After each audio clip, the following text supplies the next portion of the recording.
আজ সারা দিনরাত দোকানে বসে সময় কাটালাম। Hello guys!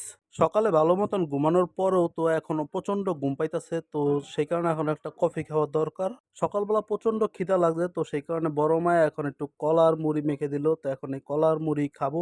আজ হইলো ঈদ। আমার পক্ষ থেকে আপনাদের সবাইকে জানাই ঈদ মোবারক। সকালবেলা ঘুম থেকে উঠে দেখি আমার ছাত্র, মানে আমি যাকে প্রাইভেট পড়াই, ও ২ পদে ২ সেমাই আর খিচুড়ি দিয়ে গেছে। তবে আর কি ছাত্র ভালোবাসা দিয়ে গেছে, তো এখন খেতে তো হবে। তো যাই হোক, এখন খাওয়া দাওয়া শুরু করলাম আমি। ২ টা জিনিস মজা হয়েছিল। প্রথমে লাচ্ছি, সেমাই আর হইলো খিচুড়ি। চলে আসলাম আমাদের ইভেন্টের দোকানে। তো আমাদের দোকানে নতুন নতুন মাল আইছে, তো সেই মালগুলার এখন গুছাইতে হবে।